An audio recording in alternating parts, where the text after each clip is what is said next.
a la ENAC, la Escuela Nacional de Artes Cinematográficas, a la inauguración del segundo coloquio de cine y videojuegos que tendrá lugar en esta sala. El coloquio se inscribe en dos campos del quehacer esencial de la escuela: el fomento a la investigación y el desarrollo de la educación continua. Es un espacio para reflexionar en torno al videojuego como una actividad por cuyas venas fluyen muchos elementos derivados de la cinematografía. Y en sentido inverso, algunos videojuegos emblemáticos han sido transformados en obras cinematográficas, por cierto, con resultados muy dispares. En estos 3 días del coloquio, que nuevamente ha contado con la colaboración institucional de la Universidad Autónoma Metropolitana, habrá mesas de debates, conferencias, la proyección de la Guerra de los Bits, una demostración del laboratorio de realidad virtual de la ENAC, y concluirán con un torneo de Super Smash. Jueves en la tarde. Jueves en la tarde, ok.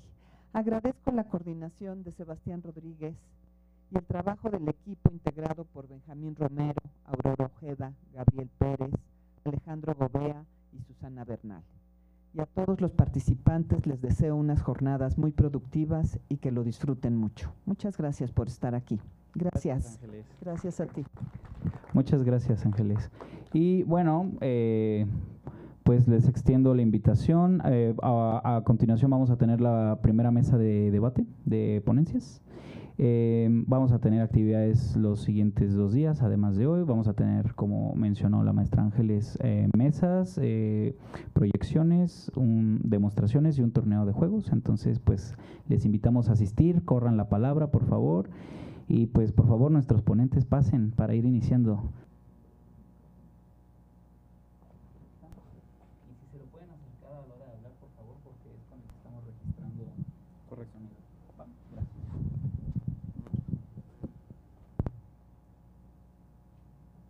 Así, ¿verdad? Y luego, ¿cómo es? ¿Cómo no se puede duplicar? Es aquí, ¿verdad? Empieza a ponerle. Bueno, ahí también. En este, ¿no? En ese botoncito, sí. Aunque si está extendido, le debe poner a él una versión mini.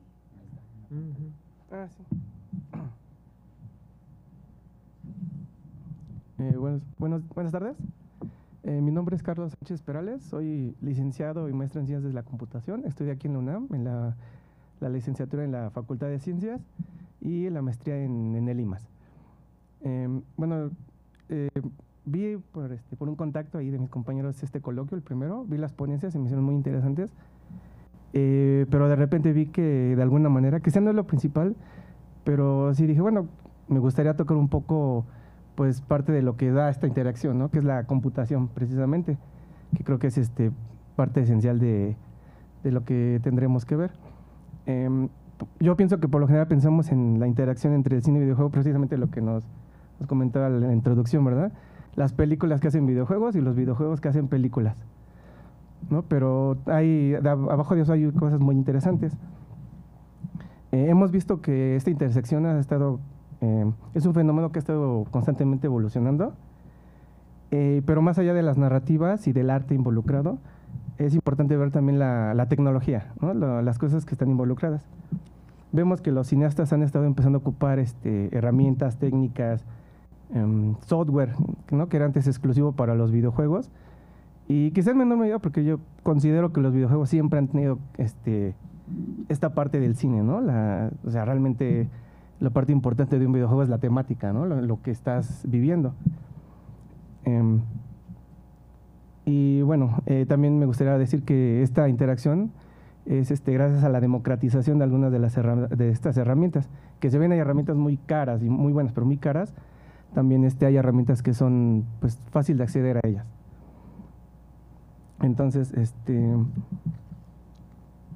voy a pasar a la siguiente. Bueno, es una imagen para precisamente lo que comentaba, ¿no? Videojuegos hechos películas y películas, algunas películas hechas videojuegos. Creo que aquí no, Metal Gear no hay película, parece. Pero bueno, aún. En primer lugar, quiero hablar es como una breve evolución histórica. No es la clásica del primer videojuego, luego que le siguió, ¿no? Es más enfocado en la tecnología. Tenemos que en el inicio de los años 60, 70 aparece el que es considerado uno de los primeros videojuegos, porque me parece por ahí que hay un videojuego anterior, pero era de poner unas plantillas en un monitor y traía sus cartas, ¿no? Pero ya propiamente en una computadora encontramos Space War, que fue desarrollado en una computadora PDP-1, ¿no? Lo interesante de esta computadora era que tenía una memoria de 4 kilobytes, ¿no? Tenía su propio salón, y como comparación, un disquete de 8 pulgadas, los grandes, tenía 80 kilobytes, ¿no? O sea, realmente era muy poca memoria lo que tenía. Y en ese tiempo las computadoras pues no eran para jugar. Y entonces este videojuego se desarrolló principalmente como para poder vender la computadora, ¿no? Para ver sus capacidades. Una de sus características es que las instrucciones se ejecutaban en 5 microsegundos. Y si lo comparamos, una computadora, bueno, de los 90, de 700 MHz, ejecuta las instrucciones en 1.43 nanosegundos, ¿no? Entonces, son pues un orden de magnitud de más de 1000 veces, ¿no? O sea, esta computadora pues iba lenta. Igual, ¿no? Corría con cintas perforadas. Entonces, imagínense un videojuego en sus tarjetitas, en sus cintas. Y una parte interesante del videojuego es que era una nave que disparaba misiles, ¿no? Entonces tenía un motor de físicas en la cual estaba basado en atracción gravitatoria, ¿no? Para poder generar toda esta interacción. Sin embargo, encontré que los misiles que se lanzaban no tenían esta particularidad, no solo iban derecho, porque el poder de la computadora no le daba para calcular toda la física necesaria para cada cosa que iba apareciendo. Después tenemos al mismo tiempo, bueno, más o menos al mismo tiempo, aparece Space Odyssey en la película, en la cual parece ser que es una de las primeras que ocupa CGI. Ya no lo puse aquí, pero la parte donde se abre la puerta estelar, hay quienes dicen que no es CGI, hay otros que dicen que sí. Yo la verdad viendo eso, no sé, ¿no? Me imaginaría que es bastante complicado hacerlo con… el tipo de efectos, entonces, ¿no? Digo, a mí se me haría bastante difícil imaginar cómo hacer esos efectos en maqueta o en papel o puro color, ¿verdad? Una joya impresionante. Ajá, entonces yo lo veo así, digo, sí es CGI. También aparece Pong. Bueno, este tiene un poco más relevancia, que es uno de los primeros juegos más comerciales, ¿no? Que ya se empezó a vender precisamente. Y también sale la película Westworld, donde realmente ahí sí ya se utilizó el CGI, ¿no? Completamente. Luego, aquí. Entonces, después, en la década de los 80, empiezan a aparecer ya películas donde de verdad ya se empiezan a ocupar los efectos especiales por computadora, ¿no? Tron, aparece Nintendo, el Super NES, que ya es donde también se empiezan a popularizar los videojuegos. Aparece Super Mario Bros., pero aquí es interesante ver que realmente, o sea, tiene una historia muy básica, ¿no? Recorrer el mundo y salvar a la princesa. O sea, realmente pareciera ser que todavía no tiene ¿cómo se dice? Muchas carnitas adentro, ¿no? O sea, es muy básico. También no hay mucho poder de cómputo. Y aparece la película en el 89, El Abismo, creo que se llama El Misterio del Abismo en español. Y sí es completamente un personaje hecho por CGI. La película es de James Cameron. Al inicio quería ocupar el stop motion, ¿no? Y al analizar y ver todo eso, vieron que pues, no nos iba a ver tan realista. Entonces fue cuando le sugirieron contactar al estudio Industrial Light and Magic de Lucasfilm, y él les propuso crear un software completamente nuevo para simular las olas del mar, ¿no? Además de eso, de escanear la cara del actor y de los demás actores, porque el monstruo se transforma en ellos. Entonces aquí ya vemos que el software, la computación ya empieza a involucrarse más, ¿no? A crear precisamente software específico para una película. Y ya en la era de los 90, pues creo que sí, ya es completamente CGI en todo, ¿no? Aparece Terminator, aparece uno de los primeros videojuegos en 3D, porque me parece que lo ocupa es un falso 2D, ¿no? Son puntos de escape para simular que está en 3D, pero es de los primeros juegos que ya ocupa un motor completamente con físicas mecánicas, con motor de física. Y Jurassic Park con todos estos dinosaurios. Y en el 95 aparece Toy Story, que es considerada la primera película con 100% computadora. Aunque ahí discuten que sí también son sus cortos animadas salieron antes, que Lucasfilm tiene una película también como para promocionarse, ¿no? Pero por lo menos es la primera película comercial que sí aparece en el cine y es hecha por computadora. Aquí la parte interesante es que para hacer esta película, Pixar desarrolló su propio motor gráfico también, que se llamaba el Renderman, ¿no? Que ocupaba lenguaje de programación C, que es de los más básicos, y que principalmente la ventaja es que corre en todas las plataformas, y ocupa un algoritmo al que le llaman Reyes, que significa Render Everything You Ever See, ¿no? Y básicamente está dividido en etapas. Uno diseña calcula los volúmenes, define dónde van a estar los volúmenes, el algoritmo los divide, ¿no? Les asigna, define qué parte de esos volúmenes se van a mostrar en pantalla, los divide en mallas y los divide en micropolígonos del tamaño de un píxel, ¿no? O sea, son polígonos muy, muy, muy chiquitos. Y después viene una etapa de iluminar y de crear sombreado, para posteriormente la magia de este algoritmo es que en vez de mostrar o de calcular todo lo que se diseñó en 3D, simplemente se renderiza y se muestra en pantalla lo que uno está viendo. Esto es interesante porque en nuestras clases de computación gráfica nos dejan hacer algunas animaciones, algunos escenarios, y es muy lento precisamente porque la computadora está intentando renderizar y calcular todo, ¿no? Entonces, mover en la pantallita algo es muy, muy lento, pero cuando ocupas un algoritmo de este tipo en el que nada más, aunque tú diseñas y le dices que se va a mostrar lo que está en tu vista, entonces es muchísimo más rápido. Y bueno, en los 2000 pues ya llegamos, yo creo que ya todos ya hemos visto esto, El Señor de los Anillos, en el cual ya se empieza a utilizar también captura de movimiento, ¿no? Ya se utilizaba antes, pero pues creo que es como la más famosa por la trilogía. Aparecen juegos como Grand Theft Auto, Crisis, que realmente a diferencia de, por ejemplo, de Resident Evil, donde vemos polígonos y realmente vemos puros cuadritos, vemos que en una década prácticamente los gráficos por computadora empezaron a crecer, ¿no? Y principalmente por el poder de cómputo, ¿no? El poder disminuir el tamaño de los transistores, que es lo que realmente le da la magia a nuestras tarjetas gráficas.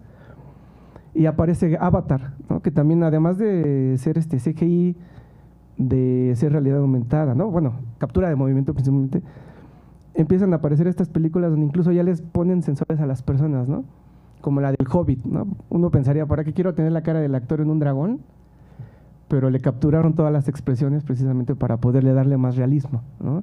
Y bueno, el software que está atrás de controlar todas estas cosas, pues es increíble, ¿no? Muy, muy poderoso. Y bueno, ya más reciente aparece la realidad virtual, simulación en tiempo real. Y aquí aparece una serie, Black Mirror, en la cual yo creo que es una fusión bastante buena en la que uno decide, no es propiamente un videojuego, ¿verdad? Pero uno va tomando decisiones y va decidiendo el destino de los personajes, ¿no? O lo que va pasando a lo largo de la película.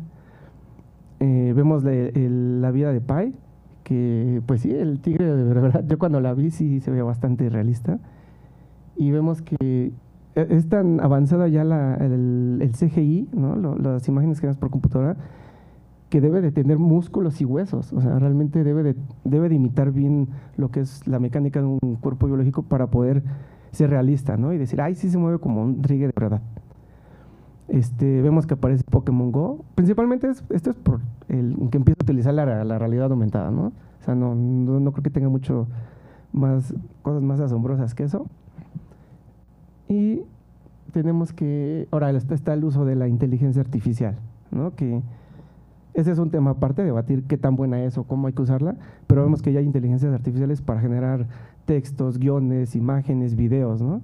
Faltaría ver las implicaciones, ¿no? Pero quedarnos hasta ahí.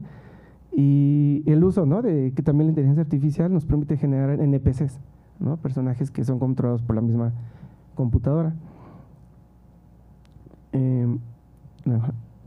Ok. Ahora, el siguiente tema es hablar de algunos de los algoritmos que se utilizan como parte histórica, ¿no? De todo esto. Tenemos el algoritmo de Perlin Noise, el cual nos permite generar texturas. Al inicio pues teníamos texturas basadas en ruido, el de la parte derecha, y estos grandes informáticos, programadores, pues y matemáticos, ¿no? Porque en ese tiempo todos eran matemáticos, se da la tarea de generar un algoritmo porque dice, bueno, no podemos seguir trabajando con texturas que parezcan de cartón. Y realiza ese algoritmo en el cual ya vemos que se pueden generar, a partir de patrones, se sobreponen las texturas y ya se ven un poco más realistas. Turner White genera el algoritmo de Ray Tracing, el cual lo que nos permite es generar sombras, reflejos más realistas. Aquí tenemos una comparación, del lado izquierdo está activado y del lado derecho está pues desactivado. Y vemos que sí hay una diferencia bastante buena, ¿no? Evidentemente este tipo de algoritmo pues lo que nos va a requerir es más poder de cómputo porque está haciendo más cálculos.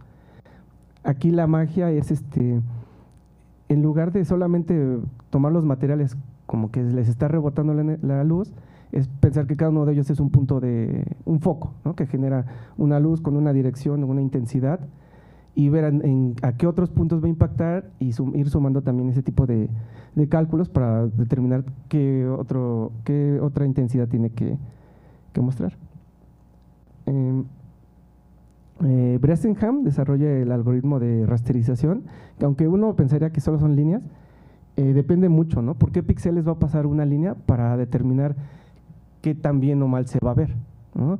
Si uno solamente agarra una rayita por de manera recta, por ejemplo, de esquina a esquina, ¿no? Quizás es la mejor línea para llegar al punto más cercano, pero cuando se suman todas las líneas y uno ya lo ve todo, realmente se empieza a ver así. Entonces, aquí lo que determina es ver por qué píxeles, bueno, qué puntos intersectan la recta y además si esos puntos corresponden a píxeles en la pantalla. Y entonces nos permite definir líneas más rectas, mejor definidas y con mejor calidad. Después viene el algoritmo A estrella, que aunque no es un algoritmo diseñado para gráficos, es un algoritmo de búsqueda, ¿no? Y esto nos interesa porque en los videojuegos, incluso en el cine, tenemos personajes que andan, los NPC, los que están sueltos por ahí. No sé si jugaron Pokémon, que se ven los muñequitos ahí caminando, y lo que tienen que hacer es encontrar el camino óptimo para llegar de un punto A a un punto B. Aquí la magia es que cada uno de los caminos debe de tener un valor, un peso. Más allá, aquí hay muchas formas de calcularlo o de establecerlo, ¿no? Más allá de la distancia. Por ejemplo, en este ejemplo, lo que también se tiene es el valor del grid, ¿no? Por ejemplo, si es mar, pues va a ser más difícil de atravesar. Si es montaña, pues va a ser más difícil de atravesar. Si es campo verde, pues va a ser solo caminar, aunque sea más distancia, ¿no? Entonces, en esta simulación solo puse esta captura, pero el punto inicial está al lado izquierdo. Al inicio empieza a buscar hacia arriba, ¿no? Empieza a buscar hacia arriba, empieza a bajar, rodea el cuadrito café y empieza a buscar atravesar el mar. Entonces el algoritmo lo que está haciendo es en cada paso ir calculando los puntos más cercanos, las ponderaciones, y determina que lo mejor es irse por abajo, atravesar el puente y seguir el camino que encuentra. Obviamente no es el único que encuentra, va explorando todas las posibilidades. Es un algoritmo que también consume mucha memoria, ¿no? También depende del tamaño. Después viene el algoritmo de Merging Cubes, lo cual lo que permite ya es tomar volúmenes y definirlos mejor. Aquí tenemos una comparativa, no sé si se alcanza a ver, pero donde están los cuadritos rojos se ve que sin el algoritmo del lado izquierdo, los bordes se ven, pues en algunos se ven cuadraditos, o sea, no se ven bien definidos. Y del lado derecho, el algoritmo lo que hace es alisarlos, ¿no? O sea, es encontrar igual los píxeles, los cubos óptimos para tener la mejor calidad posible.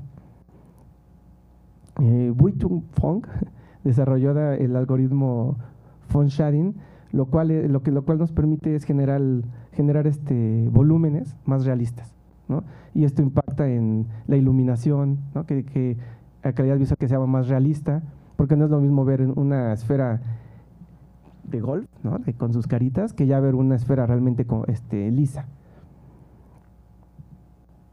Y estos dos algoritmos muy famosos, el Quicksort y el algoritmo de Dijkstra. El primero de la lado izquierda, precisamente, en teoría nace para ordenar listas, ¿no? Hay estructuras de datos que se llaman arreglos, son listas largas de números, y lo que se busca es ordenarlas, ¿no? Al inicio, ¿para qué? Pues era un problema matemático, ¿no? Que ahí se tenía. y resulta que Quicksort es de los más eficientes y se ocupa en una, yo creo que gran cantidad de software, yo creo que todo lo ocupa. Excel, ¿no? Cuando ordenamos una lista, seguramente estará ocupando una versión modificada de Quicksort, pero por lo menos es el más famoso, ¿no? Tienes tu lista, la va dividiendo, va encontrando un pivote y lo va ordenando con base en el pivote. Y el algoritmo de Dijkstra, también un ejemplo que podríamos verlo es en Google Maps, ¿no?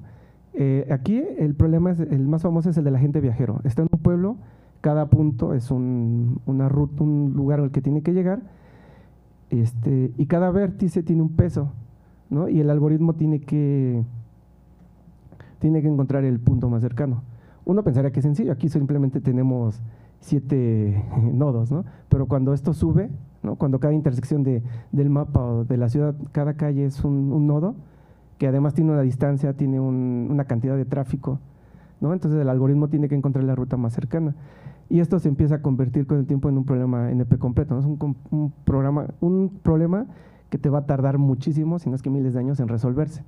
Entonces ahí se resuelve hay una gran cantidad de técnicas para resolverlo. Y en los videojuegos y en el cine se ocupa precisamente para cosas de inteligencia artificial, ¿no? Los personajes que no controlamos o que se tienen que mover, incluso para calcular rutas, ¿no? Si avientas algo, por dónde tiene que pasar. Y bueno, todos estos algoritmos, al final de cuentas, se utilizan en estas grandes herramientas que ahora ya no son exclusivos de desarrolladores de videojuegos, porque por ejemplo tenemos un Real Engine que al inicio estos les conocen motores gráficos, uno ahí pone su código, ¿no? Va arrastrando elementos que se hacen en 3D en otros programas, ¿no? Como Blender, por ejemplo, y uno les da lógica, les dice por dónde moverse, les da la física, ¿no? Les pone puntos de control, pero ahora vemos que hay películas que se están desarrollando dentro de estos motores. ¿Por qué? Porque tienen tanto poder, ¿no? Obviamente también depende de los equipos, ¿no? Los equipos en los que se corre estos software son tremendos, pero las ventajas los cineastas que tienen es que ven en tiempo real, ¿no? Cómo se va viendo la producción de la película, ¿no? Entonces, un ejemplo es el Mandalorian, ¿no?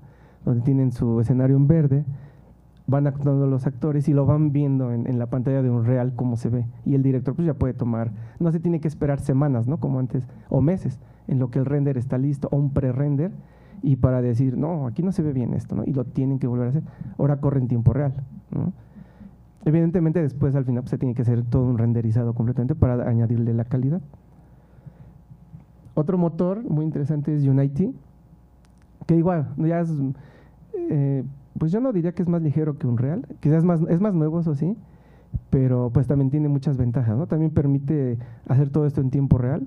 Cuando uno está desarrollando un videojuego tiene 2 ventanas, una ve el mesh, ¿no? Las físicas, todo lo que rodea a los modelos 3D, y del otro lado pues se está ejecutando y es como si ya estuvieran en la pantalla de la consola. Igual aquí en la del Mapache vemos que es un corto animado de Unity Labs, que igual te explican cómo dentro del motor fueron animando y desarrollando todo este corto. Y del punto de vista, en la parte de la democratización tenemos Blender, que también es un software tremendo, muy poderoso. Puedes desarrollar videojuegos, animaciones, escultura 3D, simulaciones, ¿no? Renderizado, y es de código abierto. Esto significa que lo pueden descargar, compartir, modificar, ¿no? Compartir sus modificaciones, y pues la verdad es que es altamente recomendado. Yo lo llegué a intentar aprender pero llega el momento es que tan complejo, es tanto lo que hay, que de verdad puedes hacer una cantidad increíble de cosas. Cuando yo lo llegué a utilizar no tenía la parte de abajo, que creo que es toda la parte de secuencias, ¿no? Ahorita ya pues, tiene para añadirles estructuras, ¿no? Huesos a los personajes, para darles toda esta parte de animación. Unas cositas técnicas pues son los lenguajes de programación que ocupamos. Tenemos lenguajes como C++, que está construido sobre el lenguaje C, que aunque uno pensaría que es la evolución, pues no, la verdad es que está bastante complejo. Tenemos C#, que lo utilizan Unity, es un poco más amigable, pero aún así son lenguajes con los que si uno desea desarrollar videojuegos o moverle a estos motores gráficos, tenemos que aprenderlos, ¿no? Porque son muy poderosas. Y CUDA, ¿no? Desarrollado por NVIDIA, esta es para hacer simulaciones súper realistas, o sea, maneja una gran cantidad de datos, pero pues dependes de las tarjetas gráficas de ellos para poder hacer algo y utilizar el lenguaje. Y bueno, y más actualmente, pues ya todos conocemos el Deep Dream, la inteligencia artificial generativa, que pues para bien o para mal es para donde vamos, ¿no? Y bueno, ese es otro tema, pero pues no quiere decir que hay que ni casarnos ni rechazarlos, ¿no? Utilizarle lo bueno, lo mejor que se pueda. Por ahí me parecía un video en el que decían que, no tiene nada que ver, ¿verdad? Pero decía que muchos estudiantes están usando la inteligencia artificial para hacer sus tareas, ¿no? Y que muchos maestros dicen, no, que ¿cómo? Entonces dicen que no es tanto no usarla, sino más bien es cambiar la metodología, ¿no? No dejarle una tarea que pueda hacer una inteligencia artificial, ¿no? O que utilizar la inteligencia artificial como apoyo y quizá cambiar las tareas por exposiciones o desarrollar un videojuego. Que bueno, ya también hice ahí unas pruebas, también he visto unos videos y la ChatGPT le puedes pedir un videojuego y te lo genera. Con fallas, hay que moverle todavía, hay que adaptarlo, pero pues prácticamente es funcional. Y como conclusión, solo me gustaría agregar que esta intersección es muy interesante. Yo considero que los videojuegos sin el cine creo que muy difícilmente existirían, ¿no? Porque tienen las temáticas, el arte, o sea, tan solo la narrativa, ¿no? El cine es muchísimo más viejo que los videojuegos, pero igual, ¿no? El cine pues podría sobrevivir perfectamente bien sin los videojuegos. Creo que la parte interesante es esta intersección tecnológica que permite que ambas evolucionen. Podemos ver producciones, ¿no? Como, no sé si llegaron a jugar Final Fantasy, por lo menos las primeras, que incluso tienen orquesta, ¿no? O sea, uno pensaría, ¿cómo hicieron su música? Son orquestas, ¿no? Igual que pues, las películas, ¿no? Entonces es muy interesante ver esta conexión y seguir fomentándola, ¿no? Avanzar y utilizar todo lo que tenemos a nuestra disposición. Muchas gracias.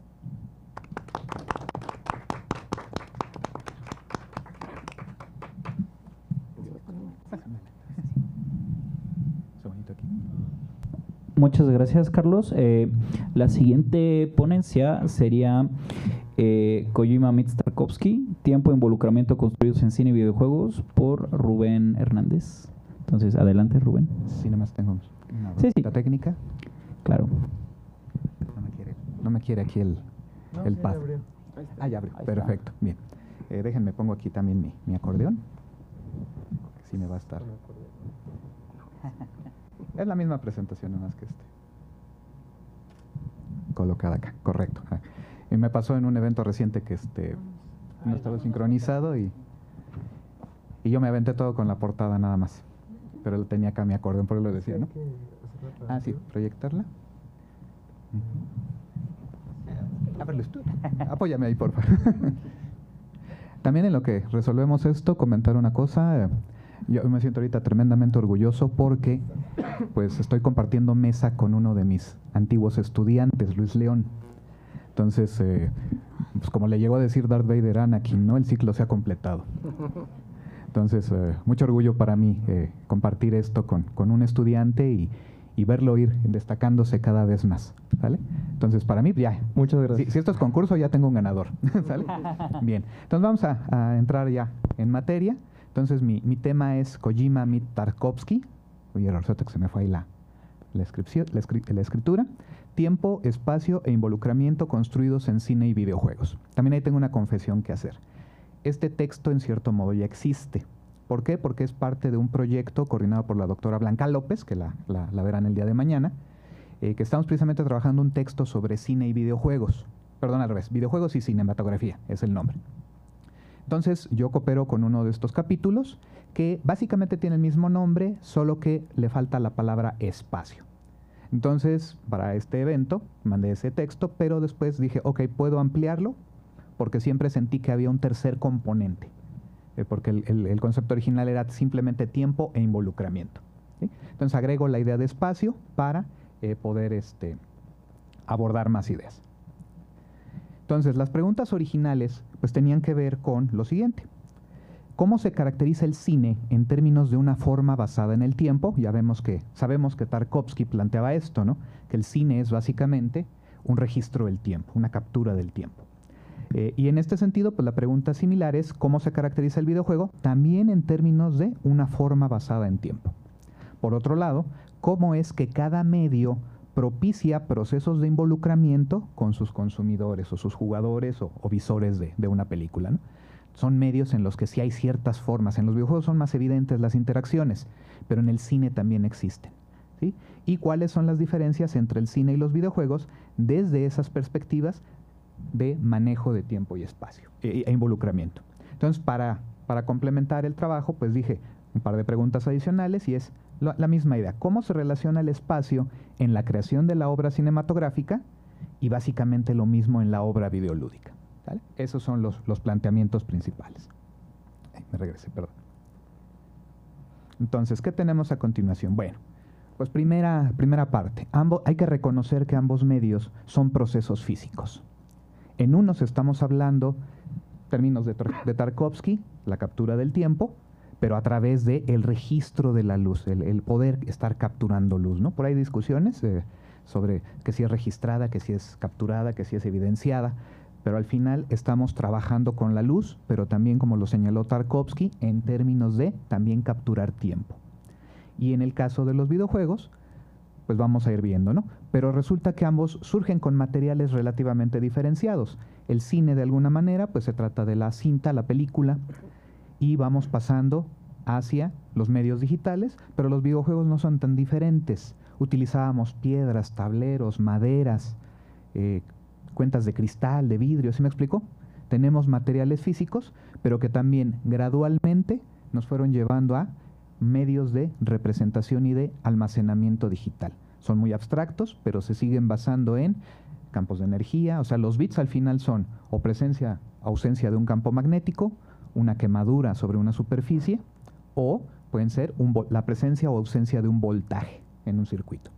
Entonces seguimos en medios físicos, pero ya ambos están compartiendo una forma de almacenamiento común, una forma de representación común. También, para guiar esto, me voy a basar en un modelo del doctor Gordon Calleja, un especialista en el área de juegos, que él básicamente planteó el modelo de incorporación. Esto para ir trabajando el rollo del involucramiento, ¿sí? ¿En qué consiste este modelo? Él propone que existen 6 dimensiones en la actividad de involucramiento con el juego, ¿sale? Pero vamos a ir viendo cómo este modelo también tiene elementos aplicables a la cinematografía. Entonces él define que hay una dimensión lúdica, kinestésica, espacial, afectiva, narrativa y compartida, ¿sale? Y adicionalmente en cada dimensión hay 2 niveles. Un nivel micro, que es el que ocurre en la experiencia de entretenimiento de vista o de juego. Y un nivel macro que ocurre fuera de ella, ¿vale? Entonces tengamos presente eso para ir viendo cómo se van manejando. Entonces, empezamos con el asunto del tiempo y estos niveles. Entonces, hablamos por un lado de que existe la idea de un tiempo absoluto, que nos rige en toda la existencia del universo, y un tiempo real. Es decir, aquel que es el que estamos experimentando incluso cada uno de nosotros y es una circunstancia totalmente personal. Porque para algunos una actividad puede estar siendo muy breve y para otros puede estar durando muchísimo, ¿no? Entonces tenemos ahí esas dos cuestiones. El absoluto pues, es completamente definido por el propio universo y el real pues es una cuestión más particular. Y entonces el cine, por un lado, captura el tiempo, y también entramos en el terreno que el videojuego construye el tiempo. Ahorita voy a aterrizar un poco más esa idea. Ambos medios parten de un estado inicial, de una imagen. Pensemos en el cine, pues evidentemente el primer fotograma, y en el caso del videojuego o el juego puede ser un tablero con las piezas dispuestas en una partida de ajedrez, un tablero de Go vacío. En el caso de un videojuego, pues probablemente la ejecución del loop central para acceder al menú principal y desde ahí estar a la espera de que ocurra algo, ¿sale?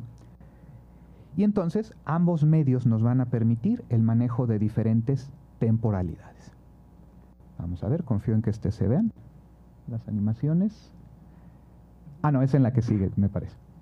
¿Sí? Entonces tenemos un fenómeno de simultaneidad. Empiezo aquí a comparar películas y videojuegos que van haciendo un manejo similar de estos recursos temporales, ¿sale? Entonces tenemos el caso de Inception. En la película pues se va montando la idea de 4 niveles de temporalidad, recordarán los niveles del sueño, ¿sale? Y un factor de multiplicación, por cierto que Nolan cuidó con mucho detalle de que en efecto el tiempo de exposición de una sección que dura, por ejemplo, a nivel de la primera capa de sueño, que dura 2 segundos, entonces en el segundo nivel le dedica 40 segundos. Al siguiente le educan un segmento 20 veces mayor y al que sigue, ¿no? Por eso a veces... Y obviamente me conseguí este videíto que ilustra la secuencia de la patada sincronizada, ¿no? De los 4 niveles, cómo están ocurriendo, porque ahí tenemos un gran ejercicio de cómo se planifica una construcción temporal y que está ocurriendo simultáneamente, aunque el cine tiene ciertas dificultades para plantearlos, ¿me explico? O tiene que utilizarlo a través del montaje y la edición. Por ahí también me vieron otra escena de simultaneidad, esta escena con Jennifer Connelly y Jared Leto en Requiem por un sueño, ¿no? Cuando después de que han tenido relaciones sexuales están viéndose en la cama, pero hay un corte muy a la Brian De Palma, ¿no? Y por ahí un amigo lo ilustró muy bien, dice, lo que pasa es que fíjate cómo los dos, aunque están frente al otro, hay un corte, y entonces ahí la película nos está expresando de cuán solo se siente cada uno. Están juntos, pero al mismo tiempo se sienten solitarios. Yo dije, wow. ¿Y qué pasa? Tenemos videojuegos donde ya empieza a ser posible estas simultaneidades. Tenemos el videojuego A Way Out, que básicamente trata de la fuga de un par de hermanos de una prisión. El juego está pensado para ser multiplayer, entonces tienes 2 jugadores que comparten pantalla y están teniendo las experiencias. Ahora, esto no está exento de tener limitaciones. En los videojuegos, por ejemplo, todavía es complejo diseñar 2 entornos que estén ocurriendo simultáneamente. ¿Por qué? Requerimientos técnicos. La memoria no va a alcanzar, quizá el nivel de detalle puede ser muy limitado, y entonces ahorita pues tenemos también ese tipo de situaciones en los videojuegos. Es la misma escena, podríamos tenerlos en lugares diferentes. Por ahí Kojima en Metal Gear Solid 4 tuvo la famosa escena del túnel de radiación, de microondas, perdón. Pero la parte que controlas tú es nada más donde va Snake. La otra es realmente una cinemática. Están simultáneas, pero no estás tú interviniendo directamente en lo que pasa en la segunda escena, ¿no? Sin embargo, ahí hay una forma de trabajar esa simultaneidad. Nos vamos a continuación a la característica de la repetibilidad. En los videojuegos es un mecanismo mucho más difundido, es natural al juego, ¿no? Te mueres en Mario Bros, tienes chance de otra vida, seguramente, ¿sale? Aquí decidí escoger un juego más enfocado todavía a esa mecánica, que es el caso de Returnal. ¿Por qué? Porque es básicamente el Día de la Marmota. O esta película de Tom Cruise, la de Al filo del mañana, que también a su vez está inspirado en el manga de ahí se me fue el nombre, pero es este manga que también se trata de un ciclo de repetición en una invasión extraterrestre, ¿no? Entonces tenemos ese tipo de mecánicas y que lo que sí comparten es la construcción de un ciclo repetible, pero que se va a detener si cumples con ciertas condiciones. En videojuegos es la cosa más normal del mundo. El cine pues es el que ahí más bien ha tenido que ir jalando también en plantear estas formas de contar historias, ¿no? Como el ciclo se tiene que estar repitiendo y se tiene que estar introduciendo un cambio para mover la trama, mover la historia. Seguimos ahora con el mecanismo de regresión. Otra vez Nolan. También al hombre le ha gustado explorar mucho el rollo del tiempo. Y entonces tenemos Tenet, ¿no? Secuencias que están filmadas en reversa. O que más bien son montadas en reversa. Se filman en orden normal, pero en la edición pues las ponemos en reversa, ¿no? Y tenemos del otro lado un juego maravilloso que es Braid. Ya es un juego viejito, ya anda rondando los 20 años, pero en su construcción, la más relevante, lamentablemente ahorita no conseguí un video de la secuencia, era muy largo además, estos eran los que son GIFs precisamente, para la idea de ilustrar la regresión, donde la escena final tiene 2 partes. Nuestro protagonista primero tiene que estar evitando unos obstáculos y le ayuda a una princesita. Llega al centro del asunto y la escena empieza a correr en reversa. Y ahora, cuando parecía que la princesita te ayudaba en una dirección temporal, ahora la escena se interpreta como ahora la princesa te está evitando, está poniéndote obstáculos. Entonces pensemos en cómo en este caso Jonathan Blow, el desarrollador del videojuego, montó una secuencia con un significado completamente opuesto al momento de funcionar en reversa. También eso pues es un entendimiento del lenguaje visual y de la estructura narrativa, el flujo narrativo incluso, genial, ¿no? Y que seguro tiene influencia en el cine. No pudo haber llegado él tan directamente, o sea, es grande, pero tuvo que tener influencias, es indudable, ¿no? Entonces en el tiempo también tenemos el fenómeno de concurrencia. ¿Qué es la concurrencia? Pues el asunto de que medio y espectador o jugador, incluso en el texto yo lo manejo como jugador-espectador, debe estar en concurrencia con el evento. Tenemos una sala de cine vacía, aunque la película se esté proyectando, pues el fenómeno de la apreciación fílmica no está ocurriendo, porque no hay nadie viviéndolo. Y lo mismo pasa con los juegos. Tú tienes tu tablero de Go con sus piezas y todo bien bonito, pero si no hay nadie jugando, ahí están. ¿Sí me explico? Y recordemos, es el estado inicial de cualquiera de estas construcciones temporales. ¿Sale? A continuación tenemos la parte del el espacio. Y entonces, ahí me puse a pensar en cómo es que cada uno representa espacios y también qué tienen en común. Y la idea es de que hay tres delimitaciones, hay tres estados del espacio. El primero es el proceso real, el proceso creativo del resto de lo real. Es decir, lo que tenemos en el estudio de grabación, en el set, en locaciones, a lo mejor también en la construcción de efectos visuales, pero en el caso del videojuego, pues también lo que está ocurriendo durante el desarrollo, construcción de escenarios, definición de cómo vamos a codificar cosas, ¿sí me explico? Todo lo que está ocurriendo en el desarrollo, en la creación. Y luego tenemos el espacio que ocupa el medio creado de lo real, es decir, donde lo tenemos almacenado el medio, sean rollos de cinta, sean medios digitales, sean cartuchos de una consola, sean otra vez archivos en un disco duro, en una unidad de estado sólido.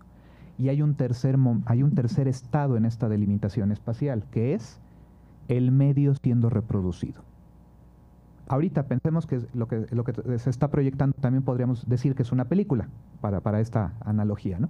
Entonces, es todo el proceso que está ocurriendo para que esta pantalla reciba la luz que permite representar lo que se ha creado, ¿sale? Y en el videojuego básicamente pasa lo mismo. ¿Por qué? Porque ahorita podríamos estar viendo aquí una película o podríamos estar jugando un videojuego. En ese sentido, ahí ya no hay diferencia, ¿sale? Está más chiquito acá, por eso lo tengo que cambiar. Entonces aquí voy a citar a Daniel Bella. Él es un especialista en juegos que por ahí trabajó el concepto de el sublime lúdico. Entonces voy a citarlo y él dice, también resalto en negro las palabras que se podrían reemplazar por la idea de cinematografía. ¿Vamos? Entonces, los mundos de juego apuntan a dar la impresión de un mundo representado mucho más grande que los confines frecuentemente estrechos del dominio que está modelado por el sistema de juego. ¿Qué nos está diciendo Daniel Bella? Que los videojuegos, parte de lo que los hace maravillosos es plantearnos mundos que parecen más grandes de lo que realmente son. Pero en las películas pasa exactamente lo mismo. Pensemos en la galaxia de Star Wars. Solo hemos visto unos pocos mundos de ella, ¿no? Una familia. Una familia, exactamente. Y sin embargo, empezamos a proyectar razas, especies, eventos, lugares. En los videojuegos es exactamente lo mismo. Él lo utilizó para Dark Souls. Este texto en particular lo enfocó en los videojuegos de Dark Souls. Yo por ahí en una participación hace años tomé esta idea para aplicarlo también a videojuegos como Journey, no sé si lo conozcan, ¿sale? También otro ejemplo, aquí tenemos representaciones del mundo real, el Museo del Louvre, en el Código Da Vinci, ¿no? ¿Sale? Pero el lugar existe. Y ahí estamos viendo una representación de ese espacio, un espacio real, pero que su representación de la realidad nos hace intuir que hay algo más, ¿no? Nos da a entender y lo sabemos, hay algo más. Y abajo tenemos Hyrule en Zelda Breath of the Wild, que también esta primera escena donde se te abre el reino de Hyrule ante ti, y la musiquita que además lo ilustra, pues te abre a la invitación de, ahí está el mundo, hermano, explóralo, recórrelo, ¿sí? Seguimos con, ahora, Aister. Tales textos seleccionan el mundo de los objetos empíricos. Sin embargo, solo la despragmatización que tiene lugar allí indica que ya no se trata de la descripción de los objetos, sino de la transformación de lo descrito. Vamos a la sala de cine vacía, pero también en la sala con público tiene que ocurrir este acto, que es la persona interpretando lo que está viendo, lo que está jugando, ¿sale? Y entonces, solo cuando establecemos esas relaciones espaciales entre el medio y el jugador espectador, se posibilita el involucramiento. ¿Vale? El espacio, ahorita lo llevo rápido, tenemos la misma idea, ¿no? Tenemos las copias del material, la copia del medio creado, pero es un medio inerte, porque pues ahí está el disco, ¿no? Y ahí tiene la película, pero si no la pongo en el reproductor no pasa nada. Exactito pasa con el videojuego. Y la copia del medio reproducido. En este caso, pues es, ¿qué está pasando? Aquí ya es parte también del nivel macro, ¿sí? Bueno, es el micro todavía, porque es la gente viendo la película y reaccionando. Quizás una película de terror, están gritando. O están diciendo, ¡ay, qué chafa está! Pero todo no es una forma de involucramiento, ¿no? Y en el juego, ahí están jugando Mancala, ¿no? ¿Vale? Vámonos a la dimensión narrativa. Aquí tenemos, tomando ahora los conceptos de alterbiografía del ser. Y aquí empezamos a plantearnos, y lo resumo en esta idea. En el cine, estás en la posibilidad de ver a Luke Skywalker. El videojuego sí te abre la posibilidad de ser Luke Skywalker. ¿Sale? Pero también hay formas de estas alterbiografías. Entonces podemos hablar en el caso de Geralt de Rivia, la serie del Witcher, puede ser alguien o una interpretación de alguien, porque el juego te pone limitaciones, no le puedes cambiar la fisonomía, salvo pues, que tengas el mod de Henry Cavill o cosas así, ¿no? Pero solo en PC se puede hacer ese tipo de cosas. Bueno, se puede en consolas, pero es bastante más complejo, ¿no? Y en otros, exacto, y en otros tienes la posibilidad de proyectarte, aunque sigue siendo un avatar genérico, ¿no?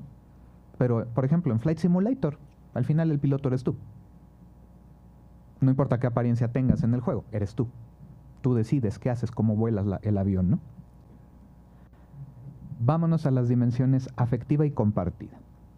Bueno, pues son las dimensiones sociales y que se convierte en la afectiva, digamos el equivalente a, en términos de Howard Gardner con las inteligencias múltiples, sería una inteligencia intrapersonal. Y la compartida, pues una inteligencia interpersonal. ¿Sale? En este caso, ¿a qué se refiere? Pues resulta que en todos estos medios también tiene que ver ya con el nivel macro particular. Lo afectivo es generalmente micro. Lo macro también es ya lo que ocurre después de las experiencias lúdicas y las experiencias de visión del cine, ¿no? ¿Qué pasa? Pues estamos teniendo estas comunidades. Por ejemplo, ahí tenemos Tolkien Dillies, fans del Señor de los Anillos, en este caso una comunidad de jugadores de Overwatch, todos cosplayados de los diferentes héroes del juego, y pues obviamente Warsis. Aquí vemos muchos Warsis, aquí tranquilos, ya saben. Gentilicios que pues, nos vienen y nos van, ¿no? Pero ¿qué pasa? Tenemos todo este grupo de personas que se están reuniendo y se están caracterizando como los personajes favoritos que tienen de estos contenidos y que están compartiendo sus experiencias, sus ideas. ¿Sale? Y obviamente aquí estamos poniendo 3 tribus urbanas dentro de este rollo, ¿no? Pero sabemos que hay cientos de ellas, ¿no? Juvians, Potterheads, Trekkies, Trekkers, porque ellos se ofenden si les dices Trekkies hoy, ¿no? Pero tienes toda esta serie de comunidades que están compartiendo sus experiencias, sus ideas, sus vivencias, hasta sus creencias dentro de estos mundos ficticios. Entonces vamos cerrando ya. Entonces, ¿qué tenemos aquí? Bueno, pues se hablaría de que por un lado son rivales estos medios, pero al mismo tiempo son aliados. ¿Por qué? Porque hoy es ingenuo suponer que ambos medios se buscan anular al otro. El cine sí precede a los videojuegos, aunque los juegos preceden al cine. porque la humanidad ha jugado desde antes de que tuviéramos escritura, aparentemente. ¿Sale? Entonces, pero hay este ciclo, por ahí el filósofo Donid habla de estos como circuitos autogenerativos. Un medio da pie a que exista otro que a su vez vuelve a mover al medio que lo creó. Y me parece que esto está ocurriendo entre el cine y el videojuego. Ya el cine tiene que recurrir también a construcción de escenarios con tecnologías que antes eran para crear escenarios en videojuegos, ¿no? Lo vimos en la presentación anterior. Y también ahorita, pues, ya está avanzando un poquito el asunto de manejar mejor narraciones en cine basados en videojuegos, ¿no? Por lo menos ya tenemos Fallout, tenemos lo que pasó con The Last of Us. Y ya, Mario Bros, pues ok, no daba mucho la historia, efectivamente, pero pues también la película fue bastante agradable, ¿no? ¿Sí? Entonces ya estamos logrando que los videojuegos también ya vayan aportando elementos más interesantes en lo narrativo para el cine, ¿no? Y también como las adaptaciones también van buscando ser más fieles y respetuosas de los contenidos de los videojuegos, ¿no? Y encontrar las maneras en que los dos lenguajes funcionen, ¿no? Entonces, por eso, hoy las transmediaciones son una realidad y será cada vez más frecuente la colaboración que la competencia. Esto está ocurriendo. Y eventualmente emergerá un nuevo medio que requerirá de procesos de análisis derivados de lo que hoy aportemos, donde cada medio seguirá buscando su identidad, pero también van a surgir nuevos medios. No pensemos que el cine y el videojuego son el punto final de la capacidad creativa humana, ¿no? Va a venir algo nuevo, que va a tener cosas de los dos, y de nuevo vamos a estar en 40 años discutiendo, ¿y esto es un nuevo medio? ¿Y esto qué le debe al cine? ¿O qué tanto se ha distanciado del cine? ¿O qué tanto lo ha hecho de los videojuegos, ¿no? Esto va a seguir pasando porque pues seguimos explorando los límites de la capacidad humana para crear, ¿sale? Y entonces, pues bueno, ya vamos cerrando completamente. Ya acostumbro poner la bibliografía que utilicé para este texto.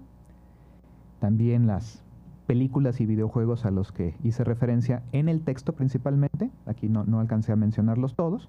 El texto es bastante más amplio. Y pues solo me queda agradecerles por su atención.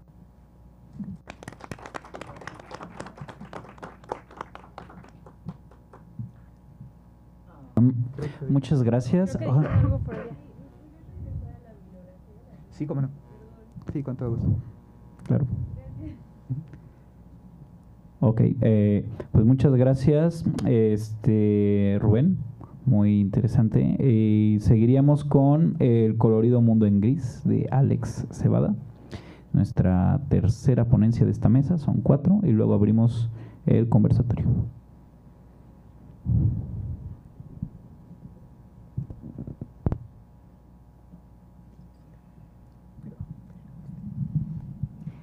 Hola, mi nombre es Alex Cebada, yo vengo de la Facultad de Filosofía y Letras, de la carrera de Letras Inglesas. Lo que vengo a presentarles aquí es un poco, y ya se habló de la historia tecnológica de los videojuegos y se empezó a hablar aquí de las particularidades narrativas que tienen y los parecidos que tienen con el cine. Y lo que yo quería aportar es hablar un poco de las intersecciones en cuanto al lenguaje visual que tienen el cine y el videojuego, sobre todo hablando de colores. Así que de eso es lo que vamos a empezar. Y me gustaría empezar con una cita del pintor Vasily Kandinsky, que dice que el color es un poder que influye directamente al alma. Y entonces justo de lo que vamos a hablar es de cómo se ha utilizado el color a lo largo de la historia un poco de los videojuegos, qué es lo que se ha buscado hacer, qué cosas se han tomado del cine y, por supuesto, de qué manera lo usa este videojuego en particular, que es muy, muy hermoso y que la manera en que utiliza el color es muy, muy lindo y cómo utiliza su narrativa. Y vamos a hablar también un poquito de qué tipo de narrativa tienen los videojuegos, porque se ha estudiado a lo largo de los años bastante el tipo de lenguaje que utilizan los videojuegos, que va un poco más allá de lo del cine, y se ha teorizado que puede verse como una narrativa ergódica. Ya hablaremos un poquito más de eso más adelante. Pero bueno, en general vamos a empezar de que existen pues incontables intersecciones entre los lenguajes visuales del cine y el videojuego. El uso del color y composición son claramente elementos centrales de este lenguaje en común, que juntos conforman una experiencia emocional y estética que es única para cada medio, claro. En ambos medios el color pues no solo es un elemento visual, sino que es una poderosa herramienta para transmitir el estado de ánimo de los personajes, agregar simbolismos y enfatizar el tono de momentos cruciales.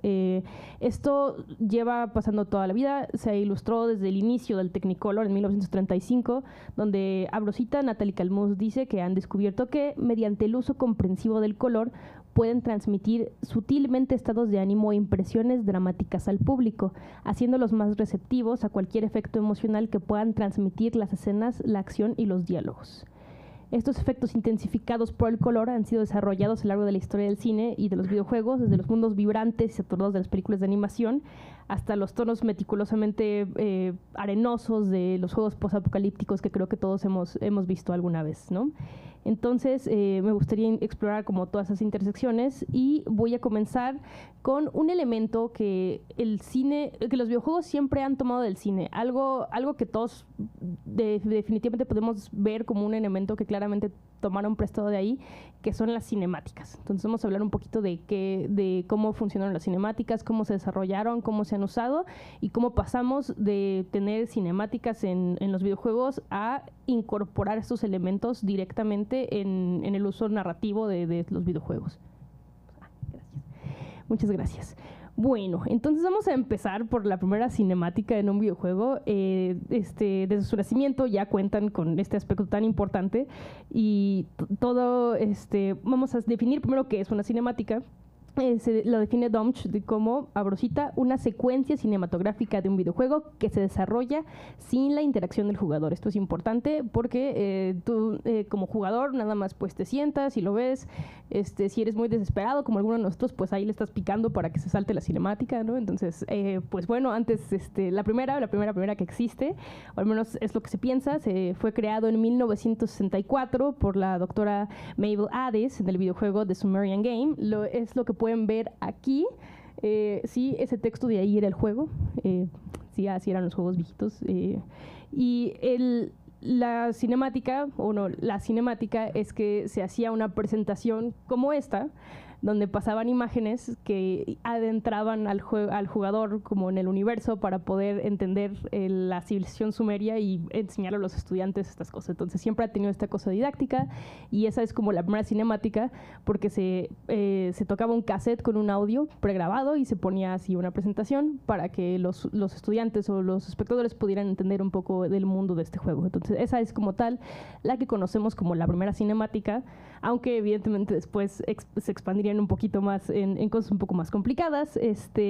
Sobre todo empieza a complicarse un poco más cuando salen los juegos de maquinitas de los 70s y de los 80s, donde hay cinemáticas breves que tienen como esta puntada cómica, que ahí, por ejemplo, en Pac-Man de 1980 se veía así como de repente los fantasmitas perseguían al monito, ¿no? Así, entonces como que hay estas cinemáticas que son como muy breves, que son más, que quieren dar un punte cómico y tal, pero que como tal no tienen la intención de contar una historia o de ser o de profundizar más en una narrativa. Quizá expandir en el mundo del videojuego, pero como tal no de ser una narrativa en sí mismas. Y pues a medida que la tecnología avanza, los desarrolladores de juegos empiezan a explorar formas de integrar más elementos cinematográficos directamente en la experiencia del juego, rompiendo las barreras entre la jugabilidad y la narrativa. Este cambio se ve impulsado también por la creciente potencia en motores de juego, como nos explicaron en la primera ponencia, de cómo fue avanzando la tecnología y qué cosas se pudieron hacer, ¿no? También es muy importante mencionar que Shigeru Miyamoto utilizó cinemáticas en su juego Donkey Kong con la intención de avanzar la historia, entonces como uno de los primeros que utiliza las cinemáticas con el fin de avanzar una historia.